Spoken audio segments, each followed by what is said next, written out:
Señor presidente, colegas diputados, quienes representamos la mayoría en esta Asamblea Nacional, en nombre de la Unidad Democrática, tenemos plena conciencia del tamaño de la crisis que vive Venezuela. Y en consecuencia, como representantes del pueblo venezolano, venimos a esta Asamblea representando esos intereses a dar nuestra mayor contribución para buscar salidas que permitan superar esta grave crisis. Y en ese sentido, le tomamos la palabra de esta mañana al diputado Héctor Rodríguez, quien nos dijo que a pesar del capítulo de la emergencia económica, las puertas del diálogo seguían abiertas.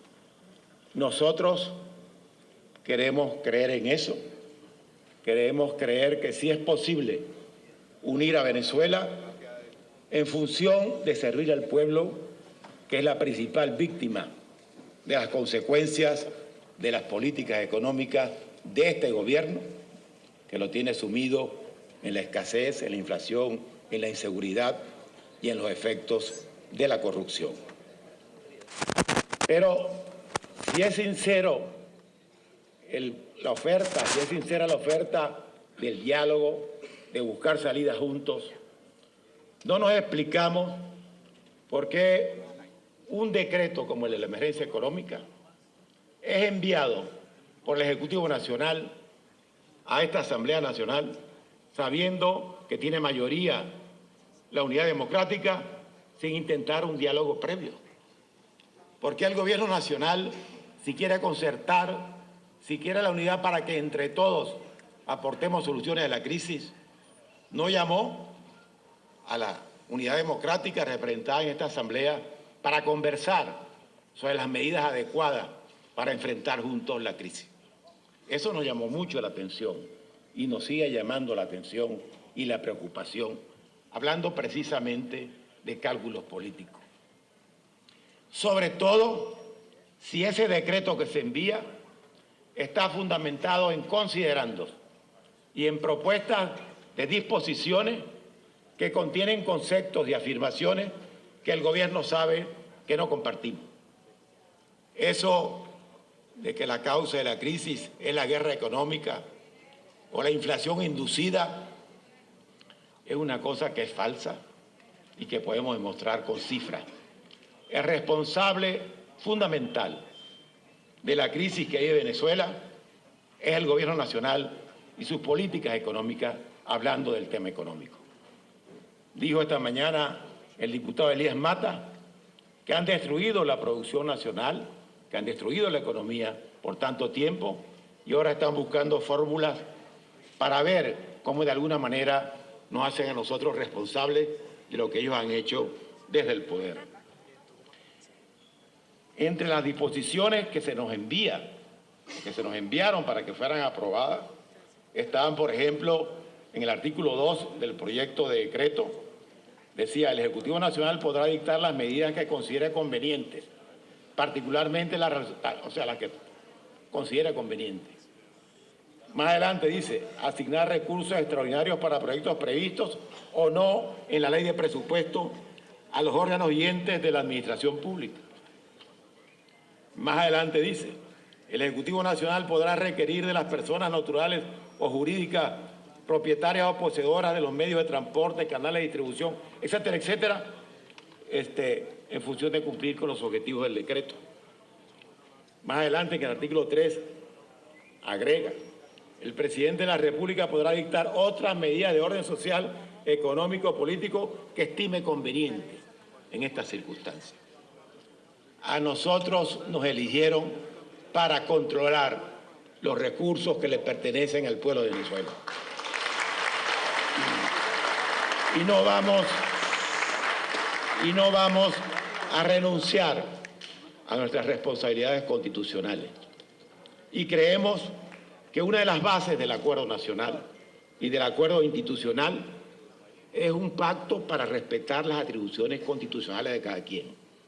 Nosotros respetar las atribuciones constitucionales que le corresponden al Ejecutivo Nacional y que el Ejecutivo Nacional respete las atribuciones constitucionales de este Poder Legislativo recién legitimado por la mayoría del pueblo de Venezuela.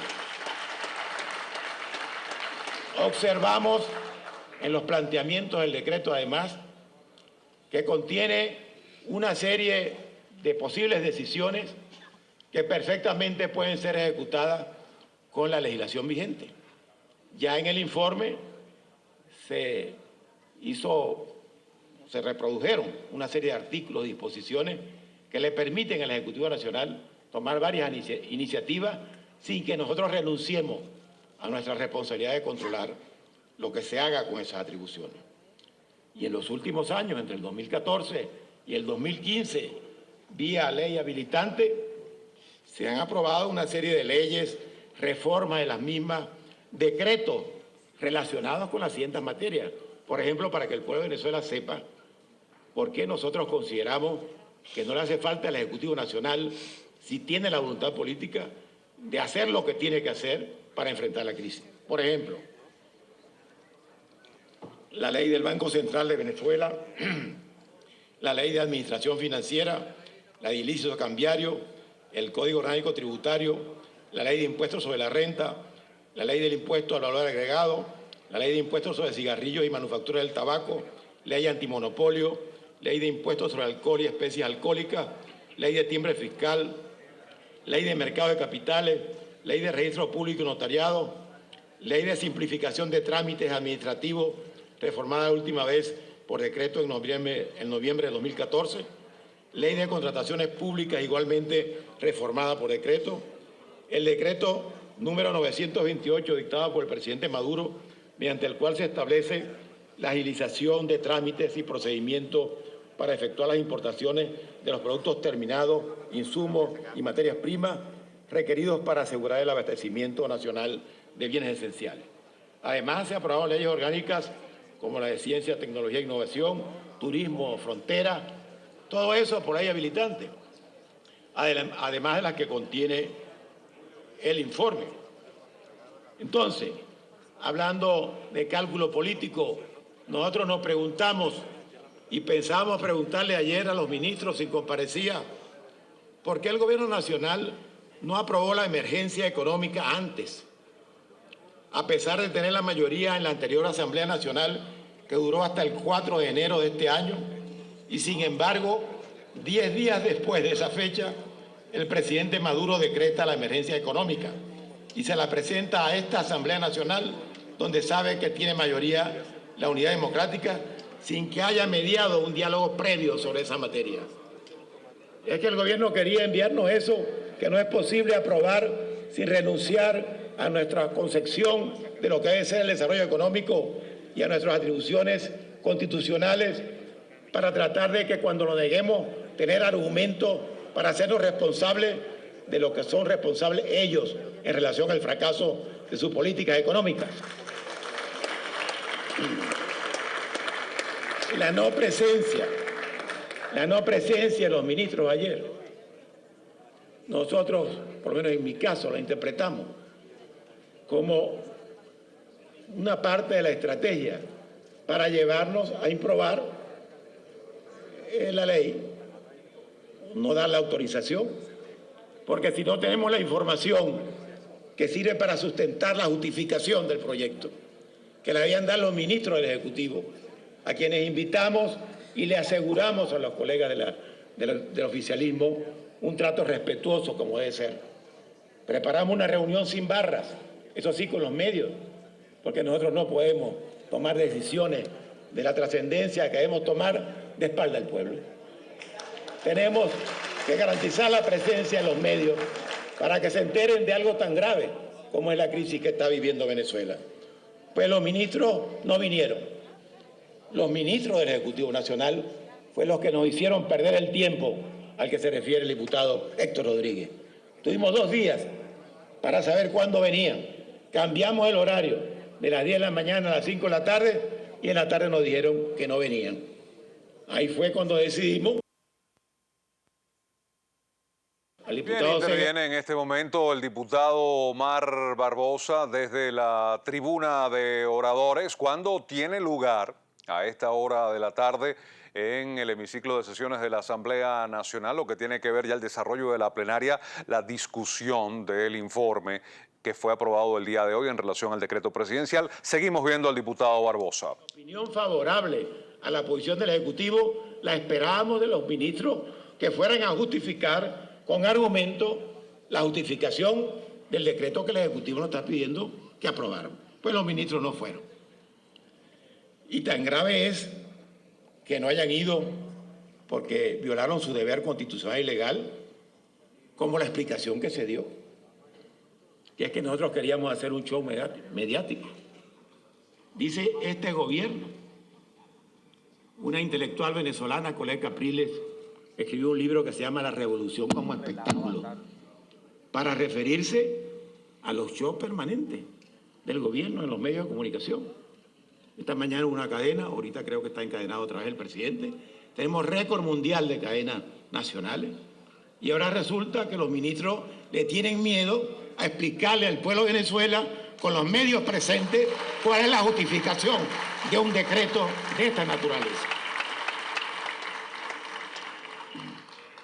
Nos hubiese gustado preguntarle a los ministros algunas cosas que no se han explicado. Por ejemplo, el presidente Maduro el día 15 nos dijo que los recursos que ha recibido este gobierno llegan a un monto de $1.182.000.000.000. Y resulta que el año pasado, el vicepresidente Jorge Arreaza, el 3 de marzo del 2015, en esta misma Asamblea Nacional, nos dijo que los recursos que habían recibido hasta ese momento eran de $1.182.000.000.000. Es decir, la misma cifra después de un año. Eso, por supuesto, crea dudas, que nos debería haber explicado el Gabinete Económico cuál es la cifra real, quién dijo la verdad y quién no la dijo. Diputado Barbosa. Gracias, presidente. Yo simplemente quiero recordar que una expresión de la crisis es que tengamos a septiembre de este año 141% de inflación y que esa inflación en alimentos alcance un 254%. Nosotros sí estamos dispuestos al diálogo, lo queremos demostrar, pero queremos también que el gobierno lo demuestre. No para ponernos al servicio del presidente Maduro, para ponernos al servicio de Venezuela, que nos reclama la mayor lealtad.